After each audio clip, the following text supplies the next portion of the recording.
मौत होगी, जो शहीद हो चुके मेरे साथ वो मेरे बराती होंगे। ये उस वक्त देशभक्तों के जज्बे थे। भगत सिंह कौन थे? भगवान के भेजे हुए फरिश्ते थे, जो 23 साल 18 साल 20 साल की उम्र में कहा राजनीतिक लोगों के बारे में आज सच हुआ। जब शहीद आजम भगत सिंह, मंगल पांडे, रानी झांसी, इस्तफाकुल्ला खां, जलियांवाला बाग के हिंदू मुस्लिम सिख ईसाई, चंद्रशेखर आजाद, शहीद आजम उधम सिंह जिसने जनरल डायर का बदला लिया था, जिनको मारा था जाके जलियांवाला बाग का बदला लिया था। जब ये क्रांतिकारी घर से निकलते थे तो क्या क्या के निकलते थे? मां को ये क्या के नहीं निकलते थे कि मां, जब भारत आजाद होगा मैं मुख्यमंत्री बनूंगा, मैं राष्ट्रपति बनूंगा, मैं प्रधानमंत्री बनूंगा, मैं एमएलए एमपी बनूंगा। ना, उनका एक ही सपना था, आने वाली जनरेशन के लिए आजाद भारत छोड़ के जाना।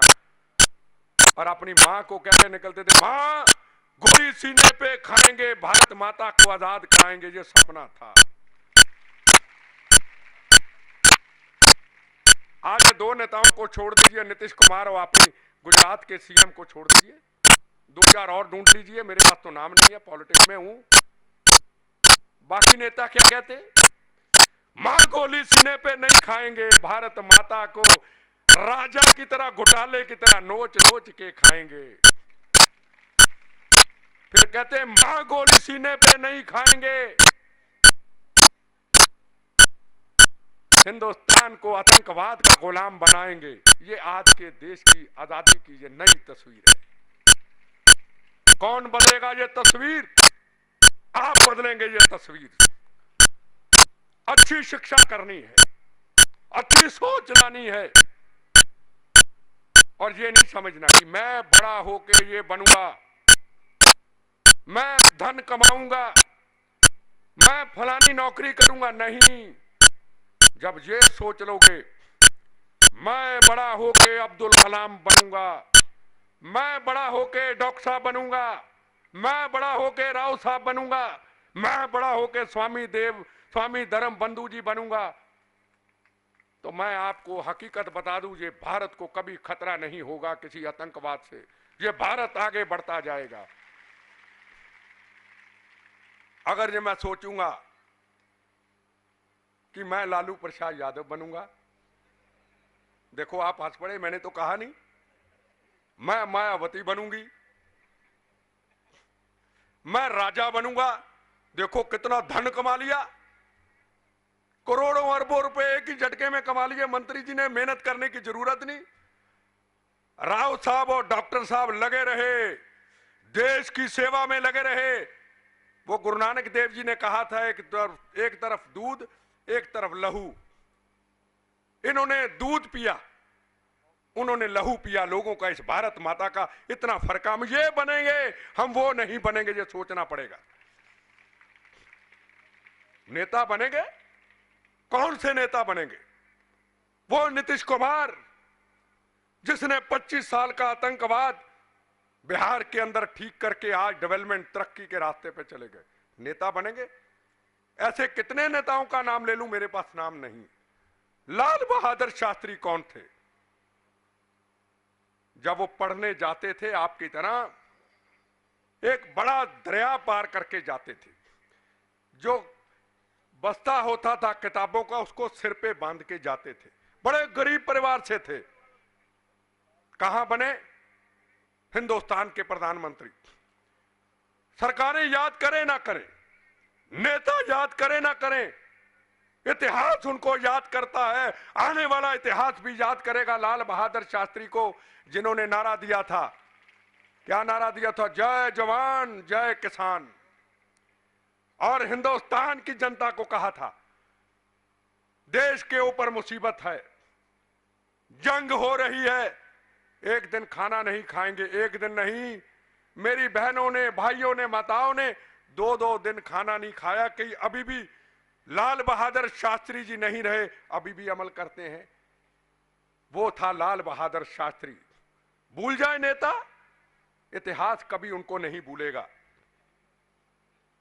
सुभाष चंद्र बोस आज के नेता और वो नेताओं की बात कर रहा हूं।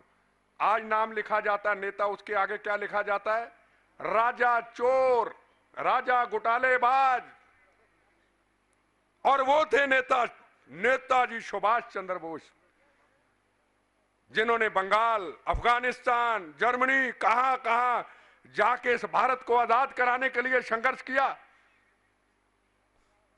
और एक बार जब जर्मनी के अंदर हिटलर को मिलने जाते हैं सुभाष चंद्र बोस, एक सवाल पूछने जाते हैं।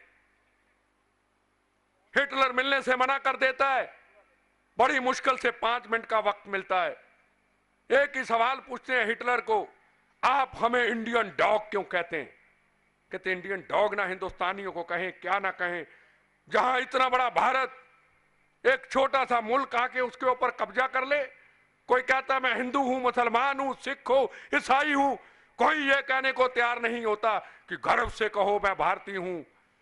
सुभाष चंद्र बोस हिंदुस्तान के अंदर आते हैं, हिंदू, मुस्लिम, सिख, ईसाइयों की एक फौज का गठन करते हैं, जिसका नाम देते हैं आजाद हिंद फौज, और नारा देते हैं हिंदुस्तान की उस फौज को, हिंदुस्तान की जनता को, आप हमें खून दो, हम आपको आजादी लेके देंगे।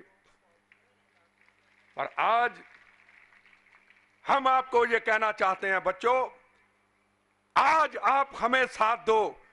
खून हमने दिया है, खून बार बार देंगे भारत माता की आजादी की रक्षा के लिए। आज हमें सोचना होगा, विचार करना होगा। आप हिंदुस्तान की असली ताकत हैं। कभी ये मत सोचिए कि हिंदुस्तान के कोई राष्ट्रपति हो, प्रधानमंत्री हो, हिंदुस्तान का कोई नेता हो, वो इस देश का मालिक है। नहीं, असली देश के मालिक आप हैं। असली देश की ताकत आप हैं। देश आपके हाथों में है। आपको एक ऐसा नेता बनना है, ऐसा अब्दुल कलाम बनना है। क्या अब्दुल कलाम जी नेता थे? नहीं, वो इनकी तरह एक साइंटिस्ट थे। वो एक मुस्लिम समाज से ताल्लुक रखते थे। वो एक हिंदुस्तानी थे। वो एक सेकुलर थे। और वो सबसे बड़ी बात, बच्चों से प्यार करते थे, नेताओं से नफरत करते थे। वो था आपका लीडर अब्दुल कलाम। हमें वो बनना है।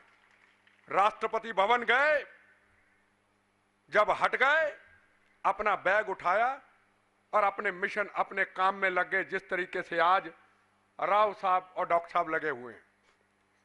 तो अपने अंदर एक तमन्ना, एक जोश, एक मिशन अभी से भरना है कि हमें बड़े होकर भारत माता की आजादी की रक्षा किस रूप में करनी है। डॉक्टर बनना है, कल्पना चावला बनना है।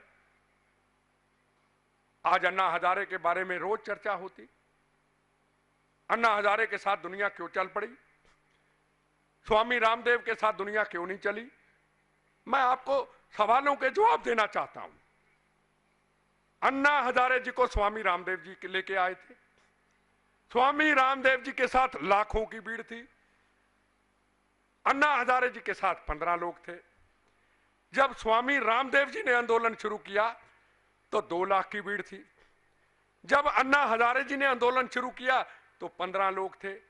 हिंदुस्तान की जनता इतनी जाग चुकी है, उन्होंने उस आंदोलन 2 लाख के आंदोलन को साइड में कर दिया और 15 के आंदोलन को हिंदुस्तान में खड़ा कर दिया। यह एक जागृति होनी चाहिए। नेता की पहचान होनी चाहिए। नेता की पहचान क्या है? मैं किसी के खिलाफ नहीं हूं, पर आपके सामने कोई बात को झूठ रखना यह पाप है। कोई ऐसी बातें नहीं आपको कहना चाहते जो लगे कि ये बनावटी है। एक एक बात सच बताना चाहता हूं। आज के हिंदुस्तान की तस्वीर को, पंजाब के अंदर कितना आतंकवाद रहा? 20 साल आतंकवाद रहा। गोलियां चलती रही, बम चलते रहे, बहनों के सुहाग उजड़ते रहे, बच्चे यतीम होते रहे, हमारे शरीर बमों से उड़ा डाले, हमारे सुरक्षा जवान शहीद हो गए। उस वक्त किसी मां को यह नहीं पता होता था मेरा बेटा, मेरा पति, मेरी बेटी घर से निकली वापस आएगी या नहीं आएगी। यह पंजाब की हालत थी। पर हम सब ने मौत का कफन बांध के शहीद आजम भगत सिंह की वो लाइनों को याद करके सरफरोशी की तमन्ना अब हमारे दिल में है, देखना है जोर कितना बाजुए कातिल में है।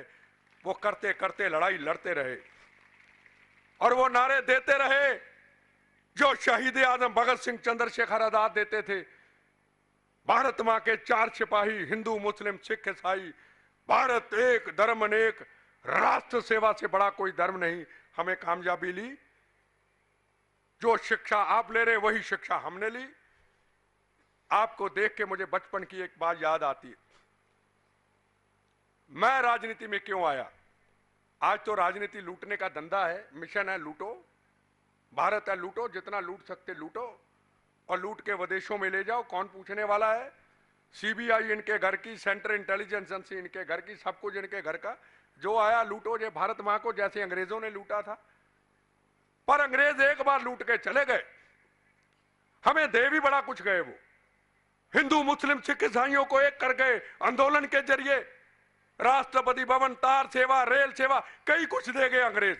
कुर्बानी हुई, हमें सबको एक कर गए, पर एक बार ले गए, रोज नहीं लेके जाते। आज हिंदुस्तान का पॉलिटिशियन रोज भारत माता को लूट के विदेशों में लेके जा रहा है। कौन बचाएगा? क्योंकि सीबीआई अपनी, सुरक्षा अपनी, जो दिल्ली से चाहेंगे वो नीचे होगा। ये हिंदुस्तान की हकीकत। इसलिए कहते हैं लोकपाल बिल आना चाहिए। लोकपाल बिल क्यों आना चाहिए? मैं किसी आंदोलन में जुड़ा हुआ नहीं हूं। मेरी विचारधारा आजाद है। मैं अन्ना जी का समर्थक हूं, पर अन्ना जी के साथ जो लोग हैं उनका समर्थक नहीं हूं। जिन्होंने कहा था प्रशांत भूषण ने, कश्मीर को तोड़ना पड़े हिंदुस्तान से तोड़ डालो। जब ऐसा व्यक्ति अन्ना हजारे के साथ बैठा हो तो अन्ना जी, ये देश के तोड़ने वाले आदमी के साथ नहीं है हम।